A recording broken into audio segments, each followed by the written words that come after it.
میرے والد نے میری ماں کو 100 دفعہ طلاق دی ہے۔ میرے ساتھ میں خود سن رہا ہوں، 100 مرتبہ بن جاتی ہے اس شخص کی کہ جو 3 طلاق دیتے ہیں اکٹھی، 3 ہوتی ہیں، 3 وہ دونوں میں سے کسی ایک کو بڑا ہو کر اپنا دشمن سمجھنے لگتے ہیں کہ ہماری زندگی تباہ کرنے والے یہ ہمارے ماں باپ ہیں۔ 50% جرائم کی دنیا میں پنپنے والے لوگ وہ ہیں کہ جن کے والدین میں طلاق ہو گئی یا طلاق نہیں ہوئی تو بالکل طلاق کے فرماتے ہیں کہ طلاق کا سب سے پہلا نقصان یہ ہے کہ دونوں میاں بیوی میں سے ہر ایک کو تنہائی کے عذاب لگتا ہے۔ الحمدللہ نحمده ونستعینه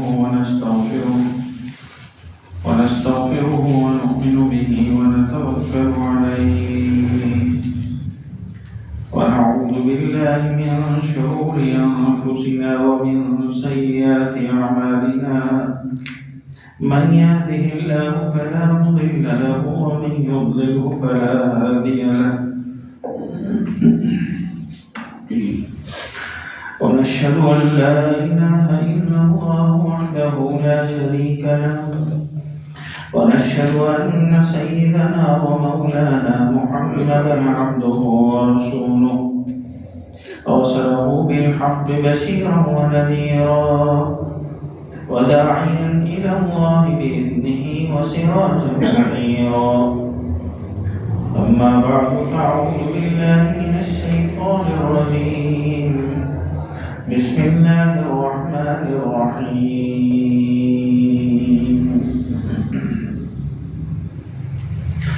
وإذا حكمتم بين الناس أن تحكموا بالعدل فقال الله تعالى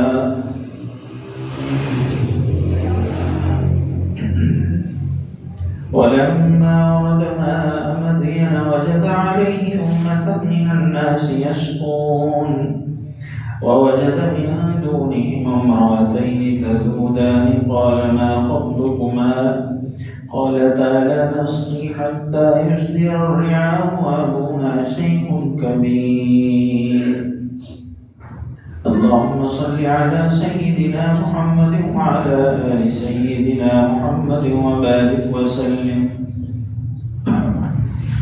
اللهم صل على سيدنا محمد وعلى آل سيدنا محمد وبارك وسلم اللهم صل على سيدنا محمد وعلى آل سيدنا محمد وبارك وسلم۔ ارشاد باری تعالیٰ ہے کہ جب تم میاں بیوی میں اختلاف کی کوئی صورت بن جائے تو تم دونوں طرف سے ایک مرد کے خاندان سے اور ایک عورت کے خاندان سے ایسے آدمی کو بیچ میں ڈال دو تاکہ وہ ان دونوں کے معاملات کو ٹھنڈا کر کے ان کو دوبارہ زندگی گزارنے پر آمادہ کر سکے۔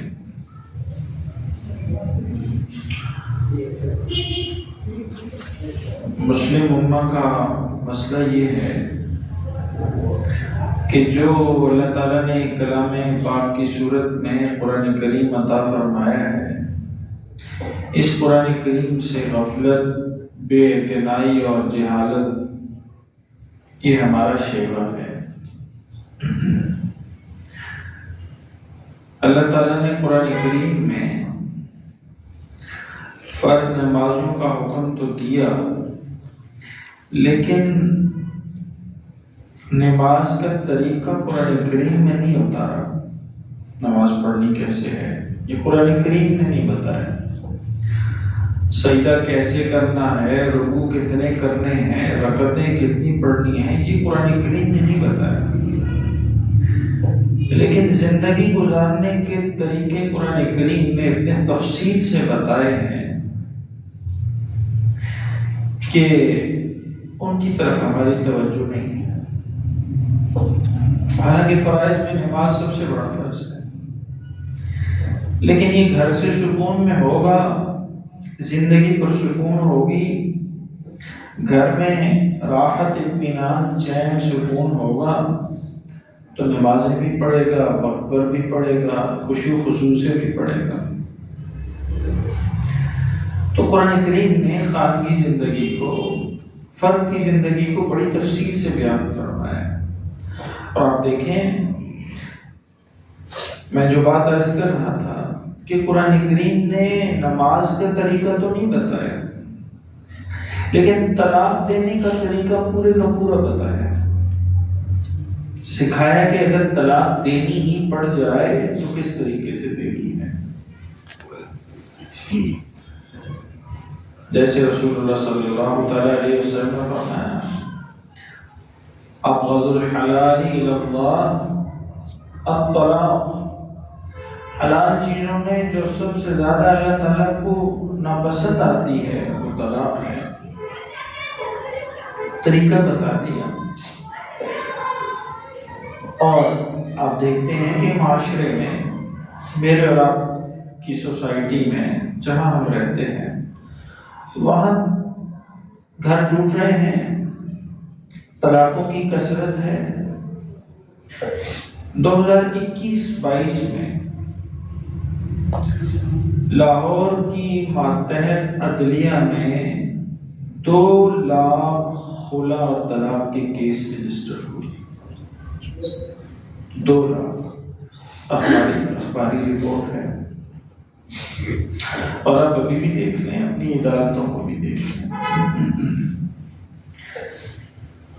آپ دیکھتے ہیں کہ گھر ٹوٹ جاتے ہیں اور پھر مسائل شروع ہو جاتے ہیں۔ تو ضروری بات یہ محسوس ہوئی کہ طلاق کے بڑے بڑے نقصانات اور طلاق کی وجوہات، ان پر آج کی مجلس میں ہم بات کریں۔ اکثر اعتراض کیا جاتا ہے مسجد، محراب اور منبر سے منسلک لوگوں پر کہ ان کے پاس کہنے کو کوئی بات نہیں ہے، یہ جنت اور دوزخ ان 2 باتوں کے علاوہ اور کوئی بات نہیں کر سکتے، نہ یہ سمجھ سکتے ہیں، نہ یہ کر سکتے ہیں، نہ ان کو ادراک ہے، نہ ان کو کچھ معلوم۔ صحیح ہے یا غلط یہ تو ہم آپ پہ چھوڑتے ہیں، لیکن معاشرے کے کئی معاملات ایسے ہیں کہ جن پر منبر اور محراب سے ہمیں رہنمائی ملتی ہے، اور یہ ضروری ہے۔ کتنے چاؤ سے، کتنے فخر سے، کتنے نخرے سے، کتنا خرچ کر کے ماں باپ بچوں کی، اولادوں کی شادیاں کرواتے ہیں، بیٹیوں کی شادیاں کرواتے ہیں، اور بیٹوں کی شادیاں کرواتے ہیں۔ کہیں اولادیں ہو جاتی ہیں، کہیں اولادیں نہیں ہوتی، لیکن گھر پہ بکھر جاتے ہیں، ٹوٹ جاتے ہیں، معاشرے میں نفرت، دشمنی اور انتقام کے جذبات پروان چڑھتے ہیں۔ اگر اللہ اور اس کے رسول کے بتائے ہوئے طریقے کے مطابق طلاق دینے کا طریقہ بھی آ جائے گا تو نفرت نہیں پیدا ہوگی۔ قرآن کریم نے کہا تسریح باحسان، طلاق اگر دینی بھی پڑ جائے تو اس طریقے سے تو تسریح باحسان، کہیں آمنا سامنا ہو، کہیں معاملات آ جائیں تو کوئی دشمن نہ ہو، کوئی انتقام نہ ہو۔ جیسے ہمیں اسلامی تاریخ میں ملتا ہے کہ کسی اللہ والے کی بیٹی کو طلاق ہو گئی تو ان کے داماد کو کچھ عرصے بعد ان کا آمنا سامنا ہوا، ملاقات ہو گئی، تو داماد ہچکچایا ملنے سے کہ انسان کی بیٹی کو میں نے طلاق دی، تو حضرت نے قریب جا کر اس کو معانقہ کیا، مسافہ کیا. کہا پہلے ہمارے دو رشتے تھے، ایک اسلام اور کلمے کا رشتہ اور ایک داماد کا رشتہ. ایک اللہ تعالیٰ کی طرف سے ختم ہو گیا، ایک باقی ہے، میں اور تم مسلمان ہیں، آپس میں مل گئے. تو قرآن کریم نے طلاق کے فائدے یا نقصان دونوں بتانے کی بجائے قرآن کریم نے صرف نقصان بتائے ہیں. وجوہات بھی ہیں احادیث مبارکہ میں اور اس کے نقصانات بھی قرآن و سنت سے ہمیں معلوم ہوتے ہیں. یہ اگر چیزیں ہمیں معلوم ہوں گی تو ہمارے گھر بچیں گے اور پروان چڑھیں گے اور ترقی کریں گے اور دنیا اور آخرت کی سعادتیں حاصل ہوں گی، اور کم از کم جو دنیا کی زندگی ہے یہ سکون سے گزرے گی. تو قرآن کریم کہہ رہا ہے کہ جب اگر کہیں مسئلہ پیدا ہو جائے، میاں بیوی میں اختلاف ہو جائے، تو دونوں طرف کے دو بڑے سمجھدار اور خیر خواہ، صرف سمجھدار ہونا بھی ضروری نہیں ہے، خیر خواہ بھی ہو، ایسے لوگوں کو ڈال دو جو ان دونوں کو ٹھنڈا کرے، دونوں کو غصے کو کم کرے، دونوں کے اعتراضات کو ایک دوسرے سے سن کے دونوں کے دلوں میں جو میل ہے اس کو دور کریں. جو وجوہات پنپ رہی ہیں ان وجوہات کے خاتمے کی کوئی سبیل پیدا کریں، کوئی سوچیں. چونکہ دونوں میاں بیوی ہیں تو شریعت چاہتی ہے کہ یہ جو میاں بیوی کا ریلیشن ہے یہ قائم رہے، ختم نہ ہو. اور آپ دیکھتے ہیں، آپ گوگل کر کے دیکھ لیجیے گا، اب تو گوگل کا زمانہ، کہ امریکہ میں طلاق کی ریشو 51% ہے پہلی شادی کے بعد، اور دوسری شادی کے بعد طلاق کی ریشو 63% ہے، اور تیسری شادی کے بعد طلاق کی ریشو 80%. معلوم ہوا کہ زندگی میں طلاق دی اس لیے جاتی ہے کہ مجھے سکون ہوگا، اس سے جان چھوٹے گی تو سکون ہوگا.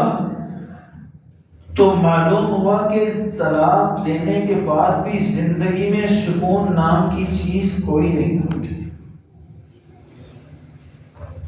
اور مشائخ نے فرمایا کہ طلاق کے 3 یا اس سے کچھ زیادہ لیکن 3 بڑے بڑے نقصانات ہیں، زیادہ نقصانات بھی ہیں، 3 بڑے بڑے نقصانات ہیں. فرمایا مشائخ نے، اہل علم فرماتے ہیں کہ طلاق کا سب سے پہلا نقصان یہ ہے کہ دونوں میاں بیوی میں سے ہر ایک کو تنہائی کا عذاب لگ جاتا ہے، تنہائی میں مبتلا کر دیتے ہیں اللہ تعالیٰ. شوہر پہلے گھر آیا تو بیوی بھی ہے، بچے بھی ہیں، لڑنے والی بیوی ہے، نافرمان بچے ہیں، لیکن گھر میں ریل بیل ہے، رونق ہے، اٹھک بیٹھک ہے، انسان پھر رہے ہیں، چل رہے ہیں، گھوم رہے ہیں، کہیں بحث ہے، کہیں تکرار ہے، کہیں جو بھی ہے. اب یہ چاہتا ہے کہ یہ تو میری بیوی میرے لیے مصیبت ہے، اب اس مصیبت کو میں جان چھڑاؤں گا تو سکون ہوگا، یہ سر سے اترے گی تو زندگی میں سکون آئے گا. اور میں کہ زندگی میں طلاق دینے کے بعد سب سے پہلا نقصان یہ ہے کہ زندگی تنہائی کا شکار ہو جاتی ہے، تنہا ہو جاتے ہیں. آپ دیکھ سکتے ہیں معاشرے میں کہ طلاق کے بعد کس طرح تنہائی انسان کو گھیر لیتی ہے. اور جب انسان تنہا ہو جاتا ہے تو انسان کو اللہ تعالیٰ نے بنایا ایسا ہے کہ یہ تنہا نہیں رہ سکتا، تنہا سروائیو نہیں کر سکتا، تنہا زندگی نہیں گزار سکتا. یہ سوشل اینیمل ہے،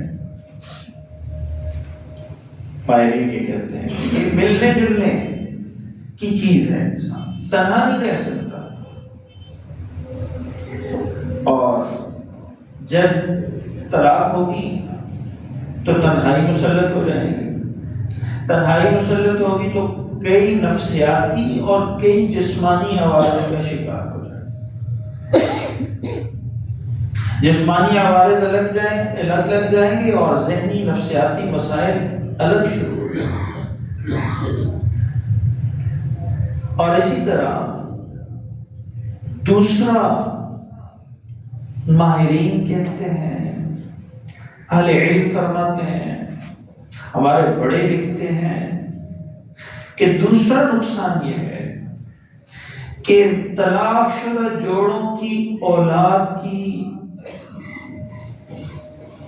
ذہنی اور تعلیمی کمی رہ جاتی ہے.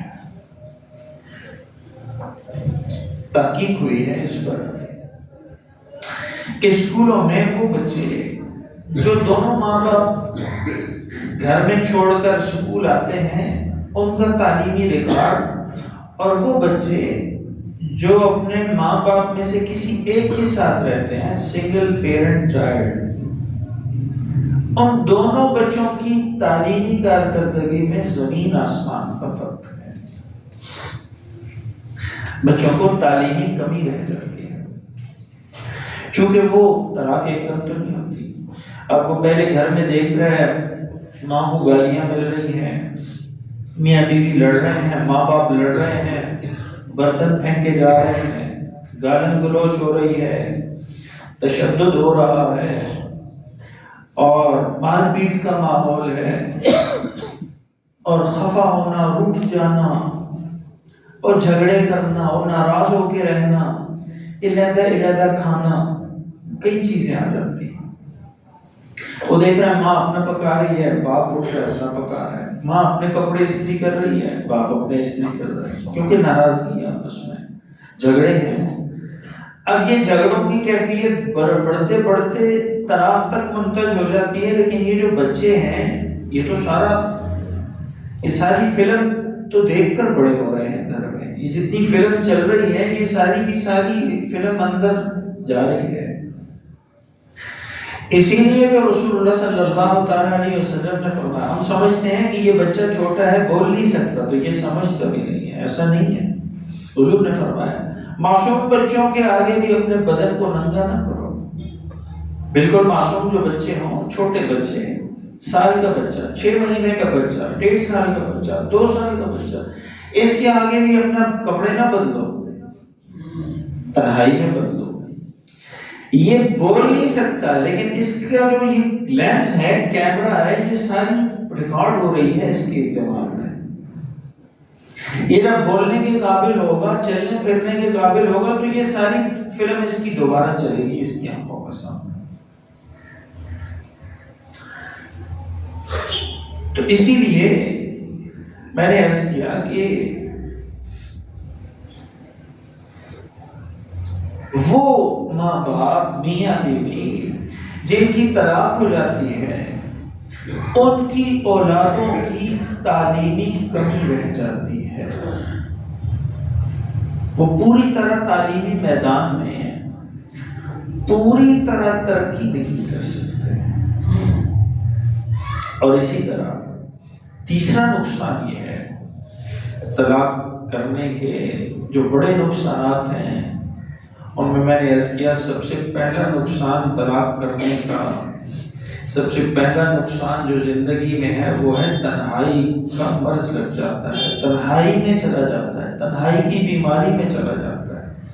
تنہائی سے ہی ڈپریشن شروع ہو جاتا ہے، تنہائی سے ہی اینگزائٹی شروع ہو جاتی ہے، تنہائی سے ہی خودکشی کے خیالات آتے ہیں، تنہائی سے ہی پھر بیماریاں لگتی ہیں، تنہائی سے ہی ذہنی امراض جنم لیتے ہیں. تنہائی سے ہی وہ تنہا ہوتے ہوتے خود کو بالکل تنہا سمجھنے لگتا ہے. اور دوسرا، طلاق کرنے کے جو نقصانات ہیں ان میں دوسرا نقصان یہ ہے کہ اولاد تعلیمی طور پر کمزور رہ جاتی ہے، ایسے ماں باپ کی اولاد. اور تیسرا نقصان یہ ہے کہ ایسے والدین جن میں تفریق ہو جائے، جن کی طلاق ہو جائے آپس میں، ان کی اولاد ذہنی طور پر مکمل اور درست نہیں رہتی، ذہنی عوارض کا شکار ہو جاتی ہے. اور اس پر بھی پوری رپورٹس ہے. کہ یہ جو لوگ دنیا میں جرائم کی دنیا میں قدم رکھتے ہیں، آپ جانتے ہیں کہ آج کا زمانہ سائنسی ترقی کے عروج کا زمانہ ہے، عروج کا،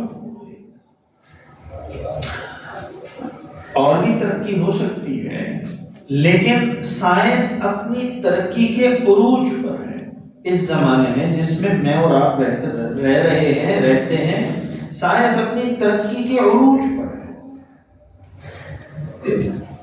تو یہ ڈیٹا اکٹھا کیا گیا یورپ میں اور دنیا کے دیگر کئی ممالک میں، پاکستان میں بھی مختصر تھوڑا بہت عدالتی سطح پر، کہ یہ جو مجرم یا جرائم پیشہ لوگ ہو جاتے ہیں، جو جرائم میں کی دنیا میں داخل ہو جاتے ہیں، قتل و غارت کی دنیا میں، چوری ڈکیتی کی دنیا میں، فراڈ کی دنیا میں، فراڈ کی بھی کئی شکلیں ہیں آج کل آپ دیکھتے ہیں، آن لائن فراڈ ہے اور بینکنگ فراڈ ہے، اور کتنے فراڈز کی جدید قسمیں ہیں، شکلیں ہیں، اور وہ بہت پڑھے لکھے لوگ وہ کر رہے ہیں۔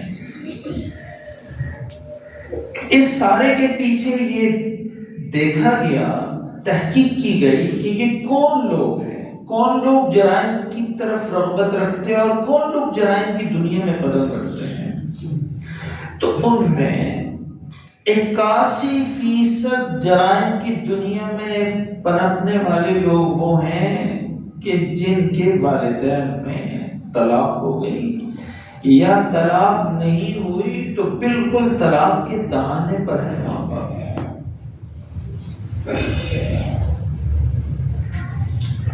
اور یورپ میں بھی آپ دیکھ سکتے ہیں، امریکہ میں بھی آپ رپورٹس پڑھ سکتے ہیں کہ وہ ماں باپ جنہوں نے آپس میں طلاق کر لی تو ان کی اولادوں نے پھر بڑے ہو کر جب بدن میں بازوؤں میں طاقت آ جاتی ہے اور آزادی پکڑ لیتی ہے اولاد، تو پھر وہ اچھے برے کو نہیں دیکھتی، کیونکہ اس نے اپنے بچپن میں گھر میں وہ ماحول دیکھ رکھا ہوتا ہے جس میں دو دشمن ایک دوسرے سے جیسے لڑتے ہیں، ماں باپ ایسے لڑ رہے ہوتے ہیں۔ باپ ماں کو گالی اور دشمن بتا رہا ہوتا ہے اور ماں موقع لگتا ہے تو باپ کے بارے میں کہہ رہی ہوتی ہے، وہ بچوں کو تربیت اور ذہن سازی کر رہی ہوتی ہے کہ یہ وہ شخص ہے جو تمہاری اور میری ساری زندگی کی ناکامیوں کی وجہ ہے، اور باپ یہ بتا رہا ہوتا ہے کہ یہ وہ عورت ہے کہ جس کے ہونے سے ہماری زندگی صحیح نہیں ہے، یہ جب نہیں ہوگی تو ہماری زندگی صحیح ہو جائے گی۔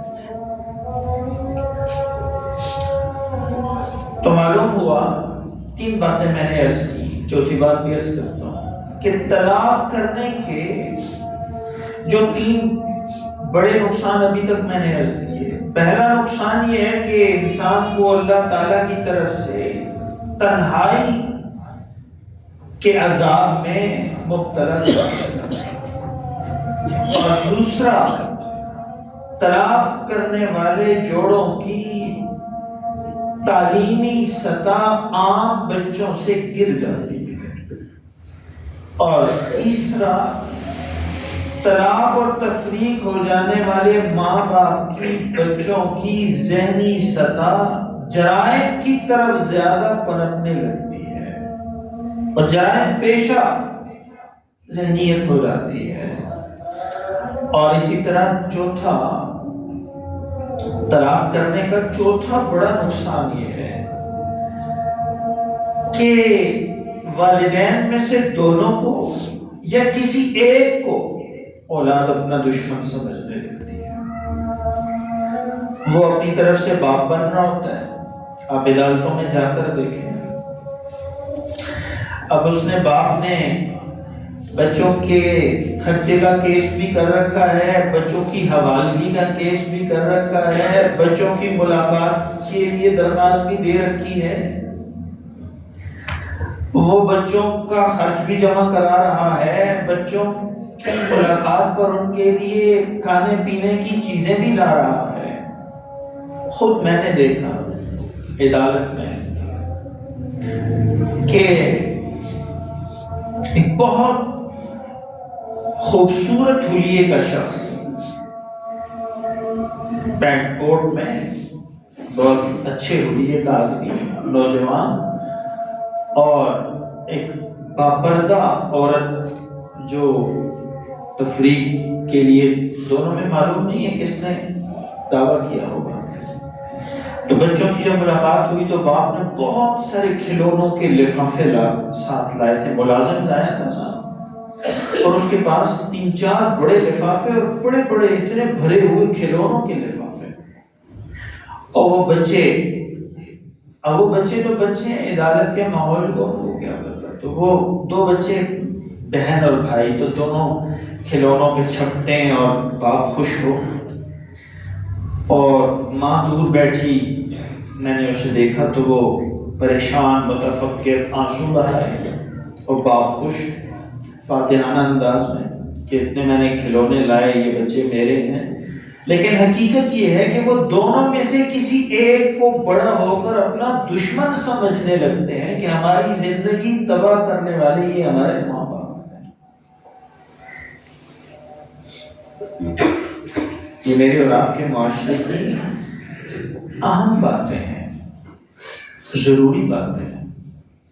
بہت کم ہی اس موضوع پر کبھی میں نے بات کی ہے، لیکن اپنے ارد گرد ماحول میں جب انسان دیکھتا ہے تو معلوم ہوتا ہے کہ ہمیں شاید طلاق کے نقصانات کا بتایا نہیں گیا یا ہمیں علم نہیں ہے۔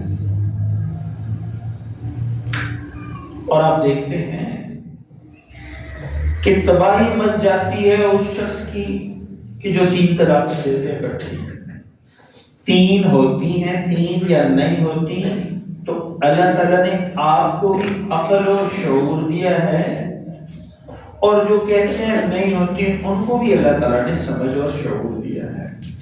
جس حدیث مبارکہ کے ایک صفحے سے وہ روایت اٹھاتے ہیں، اسی حدیث مبارکہ کے پچھلے صفحے کی بات کو پوری کو بیان نہیں کرتے ہیں۔ 3 روٹیاں 3 ہوتی ہیں، 3 روٹیاں کبھی ایک ہوتی ہیں، 3 وقت کا کھانا 3 وقت کا کھانا ہوتا ہے، 3 وقت کا کھانا کبھی 1 وقت کا کھانا نہیں ہوتا، اور 3 گولیاں جو آپ صبح شام گولی منہ میں ڈال کر لے رہے ہیں، تو 3 ٹائم 3 گولیاں لینے سے 3 مراد لیا جاتا ہے، 3 ٹائم 3 گولیاں لینے سے 1 گولی مراد نہیں لیا۔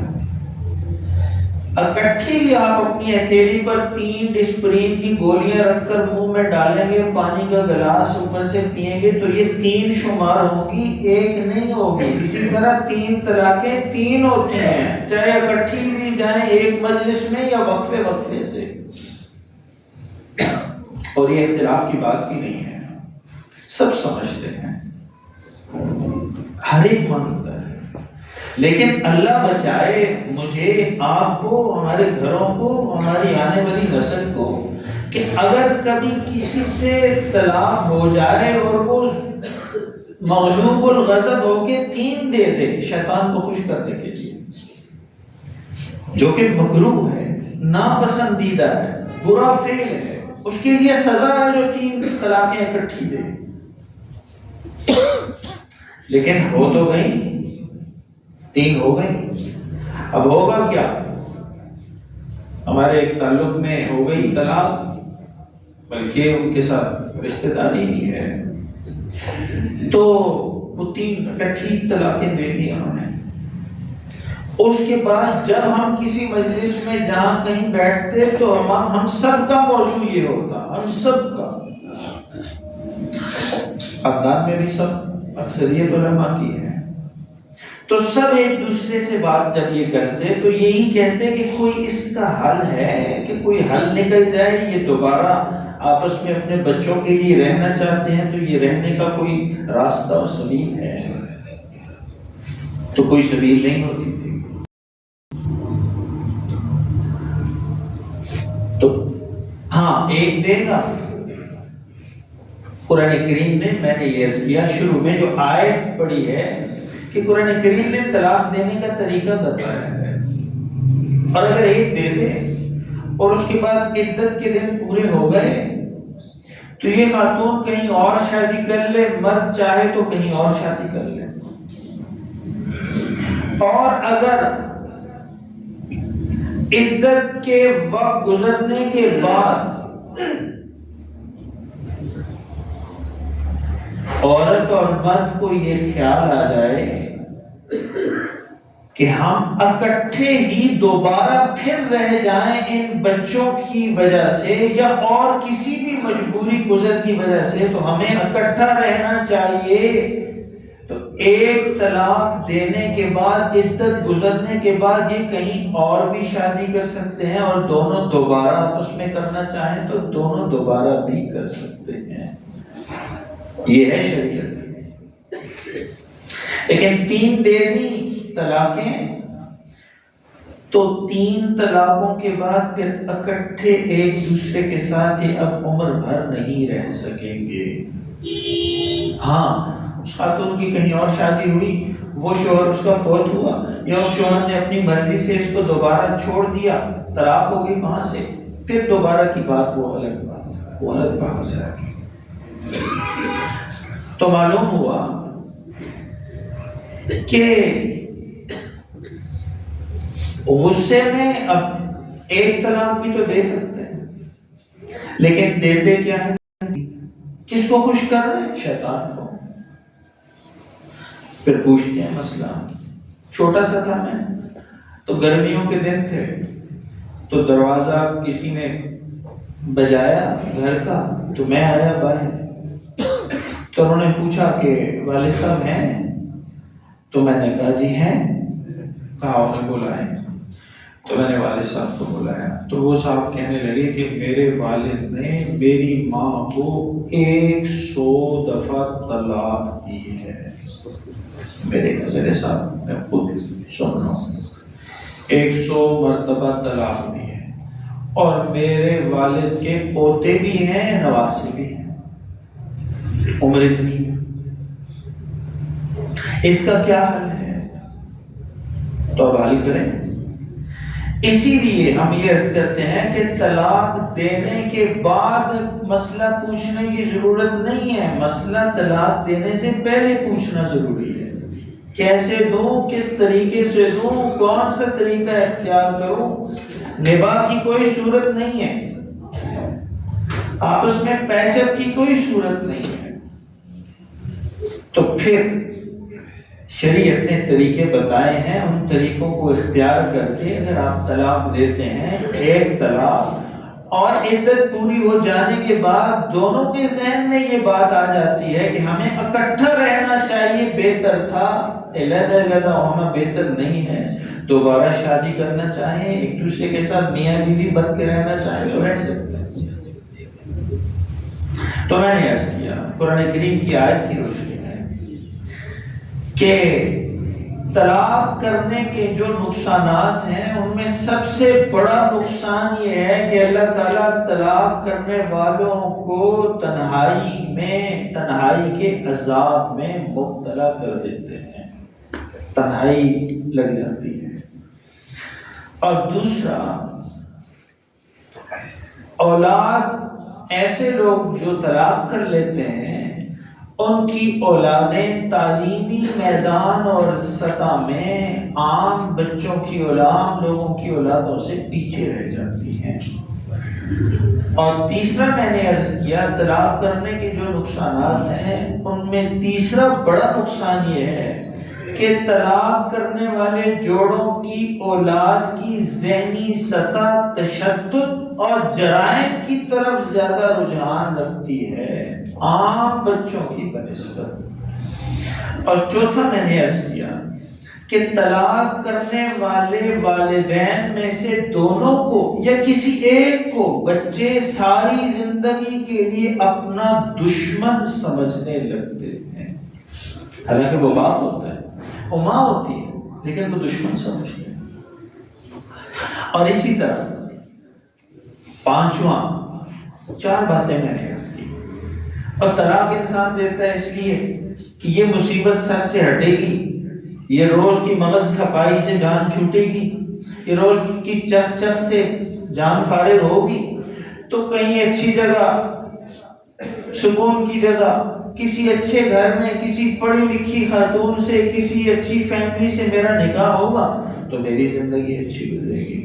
لیکن پانچواں بڑا نقصان یہ ہے کہ کبھی ہو بھی جاتا ہے اور کبھی ہوتے ہوتے نہیں بھی ہوتا، تو اللہ تعالیٰ طلاق کرنے والے کو، مرد ہو یا عورت، پانچواں نقصان یہ ہے کہ کبیرہ گناہوں میں مبتلا ہو جاتے ہیں. جب شادی نہیں ہوتی تو بڑے بڑے ایسے کبیرہ گناہ کہ جو انسان کی ضرورت چونکہ حلال طریقے سے پوری نہیں ہو رہی، تو وہ ضرورت پوری کرنے کے لیے پھر ایسے رستوں پر چل نکلتے ہیں کہ جن میں بڑے بڑے کبیرہ گناہوں میں پھنس جاتے ہیں، مبتلا ہو جاتے ہیں.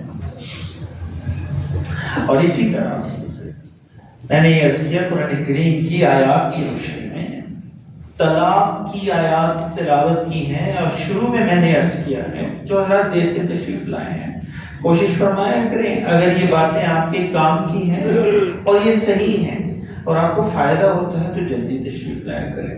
اللہ تعالیٰ ہمیں سننے کی، سمجھنے کی، عمل کی توفیق عطا فرمائے.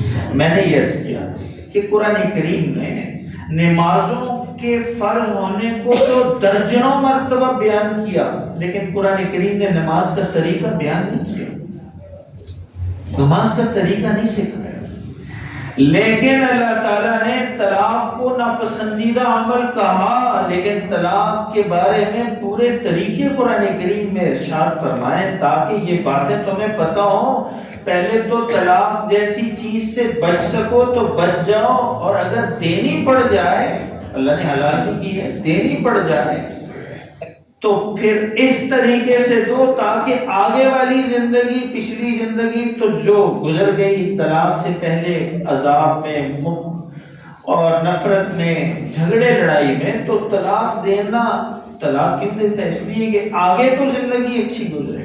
تو قرآن بتا رہا ہے میں جس طریقے سے کہہ رہا ہوں اس طریقے سے طلاق اگر کرنی پڑ جائے تو اس طریقے سے کرو تاکہ آگے زندگی بہتر رہے.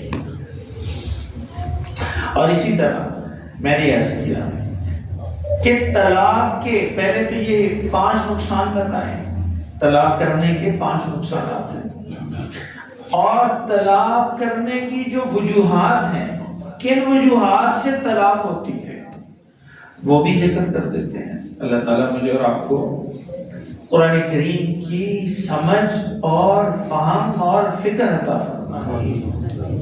قرآن کریم ہم نے کس لیے رکھی ہے کہ بس صرف ختم کے لیے ختمانہ کر لیا اور 40ویں پر پڑھ لیا اور تیسرے اور جمعرات پر پڑھ لیا اور سال پر پڑھ لیا. قرآن پاک ان کاموں کے لیے نہیں آیا. یہ کچھ اور لوگوں نے ان کاموں کے لیے قرآن کو فکس کر لیا ہے جن کی روزی روٹی کے معاملات ہیں، جو یہ سمجھتے ہیں کہ رزق انسان کا اللہ نہیں دیتا، لوگ دیتے ہیں. ان لوگوں نے فکس کر لیے ہیں یہ باتیں. جو یہ سمجھتا ہو کہ رزق کا رازق اللہ ہے وہ قرآن کریم سے ایسے کام نہیں کرتا. اللہ تعالیٰ مجھے اور آپ کو سمجھ عطا فرمائے. طلاق کی وجوہات میں مشائخ نے فرمایا طلاق کی سب سے بڑی وجہ بیوی کو صحیح طریقے سے تلاش نہ کرنا ہے. بہت گہری بات ہے. کیسے؟ رسول اللہ صلی اللہ تعالی علیہ وسلم نے فرمایا جب عورت نکاح کے لیے تلاش کرو تو کچھ لوگ اس کے حسب کی وجہ سے، حسب نسب کی وجہ سے تلاش کرتے ہیں، کچھ لوگ بیوی کو خوبصورتی کی وجہ سے تلاش کرتے ہیں، چہرے دیکھتے ہیں، اور کچھ لوگ بیوی کا مال پیسہ، کاروبار، تجارت اور نوکری دیکھ کر رشتہ کرتے ہیں. تم جب رشتہ کرو تو کوئی چیزیں نہ دیکھو، یہ ثانوی چیزیں ہیں. جب شادی ہو جاتی ہے تو پھر چہرے، حسب، نسب اور مال پیسے بہت پیچھے رہ جاتے ہیں. پھر سلوک، بیہیویئر، سیرت، یہ چیزیں ضرورت پڑتی ہیں. تو اسی لیے اللہ کے رسول علیہ الصلوۃ والسلام نے فرمایا جب تم نکاح کے لیے عورت تلاش کرو تو عورت کی دینداری کو دیکھ کر رشتہ کیا کرو. یہ دیکھو کہ دیندار ہے یا نہیں ہے، مسلمان، نیک مسلمان ہے یا نہیں ہے، اللہ اور اس کے رسول کی ہدایات کے مطابق زندگی گزارنے والی عورت ہے یا نہیں ہے. سب سے بڑی طلاق کی وجہ عورت کو صحیح طریقے سے رشتہ نہ کرنا ہے.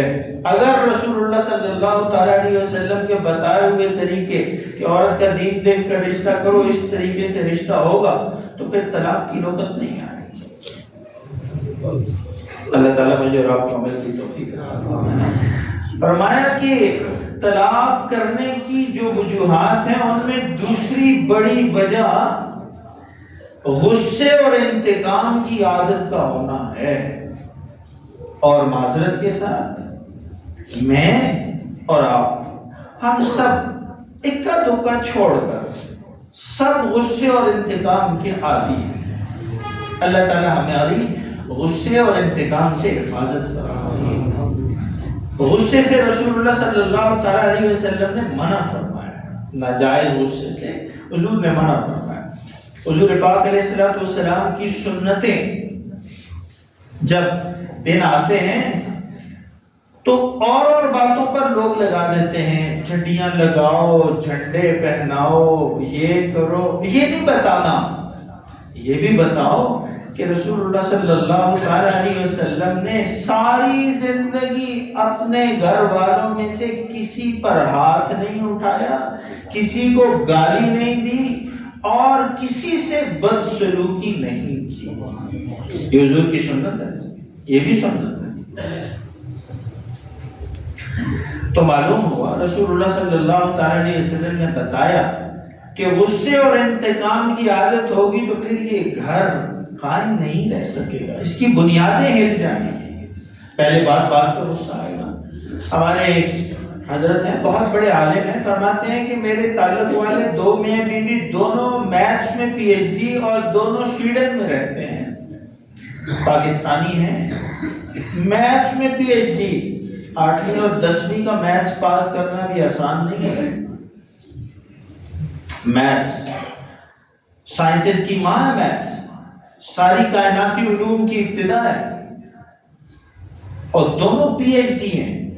چھوٹی سی بات پر گھر میں، معمولی سی بات پر کہ شوہر صبح اٹھا اور اس کو تاخیر ہو گئی دفتر جانے میں تو وہ برش نہیں کر سکا اور جلدی تیار نہیں ہو سکا، باتھ روم بند تھا اور گھر میں کچھ اور مہمان آئے ہوئے تھے، وہ باتھ روم بھی آپ کو پائے تھے. تو اس بات پر بحث ہوئی اور دونوں میاں بیوی میں تفریق ہو. غصے کی عادت ہے. اور اسی طرح انتقام کا جذبہ ہوگا تو پھر بھی زندگی سکون سے نہیں گزرے گی. رسول اللہ صلی اللہ تعالی علیہ وسلم کی مبارک سنت ہے کہ حضور کے دل اور زندگی میں انتقام نام کی کوئی چیز نہیں. اللہ کے رسول علیہ السلام کو ہجرت کے موقع پر مکہ چھوڑنا پڑا، سب جانتے ہیں نا. حضور نے اپنا گھر چھوڑا، اپنا شہر چھوڑا، اللہ کا گھر چھوڑا، جہاں پیدا ہوئے چھوڑا، جہاں باپ دادوں کی قبریں ہیں وہ چھوڑا.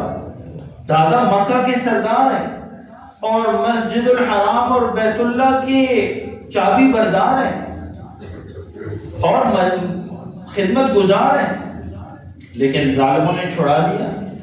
رسول اللہ صلی اللہ تعالی علیہ وسلم نے جب مدینہ منورہ سے 10,000 سے زائد صحابہ کی قیادت کرتے ہوئے دوبارہ مکہ کو زور بازو اور طاقت سے فتح کیا، جہاد سے فتح کیا، زور بازو سے، طاقت سے، تو صحابہ نے اس کی پوری منظر کشی کی ہے. اللہ کے رسول علیہ السلام نے اپنا سر مبارک اتنا جھکا رکھا تھا سواری پر کہ حضور پاک علیہ السلام کی داڑھی مبارک سواری کی پشت پر لگ رہی تھی. کوئی انتقام نہیں. لیکن میں بات اور کرنا چاہ رہا ہوں. رسول اللہ صلی اللہ تعالی علیہ وسلم نے اعلان فرمایا کہ جو بیت اللہ میں پناہ لے لے گا اس کے لیے بھی آج معافی ہے. یہ تو پتہ ہے نا آپ سب کو. بیت اللہ شریف میں جو اللہ کے گھر میں آج کے دن پناہ پکڑ لے، مقابلے میں تلوار نہ نکالے، لڑائی کے لیے نہ آئے، اس کے لیے معافی ہے میری طرف سے. معافی کا اعلان ہے. ساتھ کیا فرمایا؟